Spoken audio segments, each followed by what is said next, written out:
Hey YouTube, Mark Kaufman here, and today I am bringing you a video that's a little bit different than what I usually produce, but I wanted to talk about something that I don't think a lot of channels really talk about. Now, this is a little bit of an open tag, I'm going to admit that.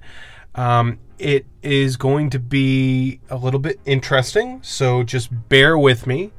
But this video is going to be covering the fragrances that we wear. Now, I mean, I talk about EDC a lot, okay? What knife are we carrying in our pocket? You know, what are we using? What pens are we using? But this video today is going to be covering cologne. Now, I am not going to be talking about the cologne that I wear because I've got to start where it all began, and it's with what my father wore. And that is kind of the open tag. You can talk about your cologne that you prefer or aftershave you prefer, but you must include, if you can remember, what your father wore, because that really shapes where we go with our colognes, I believe, or at least gives us an idea of what's out there. Now, the first one I don't actually have on me, and that was Halston Z14. So that's what the bottle looks like right there. But Halston Z14 came out in the 1970s, and my dad was born in 1945. So he is a much older gentleman, and he was very young in the 70s. So for him, that was probably something that he would have really enjoyed, and he wore that for many years. But the other two he actually wore was one that I enjoy is gray flannel. Now, gray flannel is a musky, I would say piney, oaky type of fragrance. I'm not going to go through all the notes, but this is one that he really enjoyed wearing. And I really enjoy wearing this one too.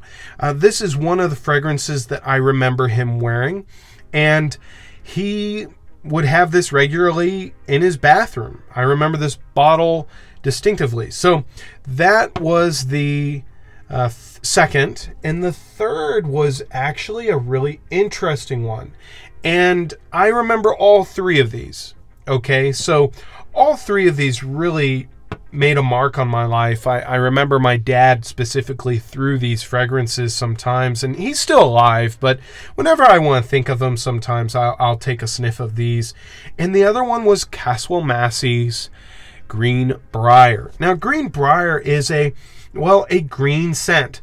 It's almost a barbershop scent. It's very fresh. It's along the lines of the freshness of canoe, and it's a very light, airy fragrance. Now, this one I have not used at all. This one I bought, and I'm actually using the aftershave, and I will be eventually moving over to this, but the aftershave seems to last pretty much all day on me.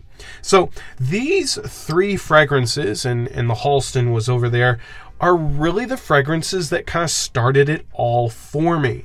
I really stick with classical fragrances. I don't really go for the blue, the fresh, the new fragrances. Everything that I usually wear is something that came out, I'm going to say 88 and back. So anything beyond 88, I really don't go after. Like, for instance, one of my favorite fragrances is Aramis, and that's a little bit of a spoiler until the next video, but Aramis is one of my favorite fragrances, and that is a relatively old one that came out in '66. So these three fragrances, including Halston, are really where it all began, and this is the open tag. Not a lot of channels talk about fragrance, and I think it's a very important part of our lives. So if you guys enjoyed this video, please let me know down in the comments. Till the next one, I'll talk to you guys later. Bye-bye.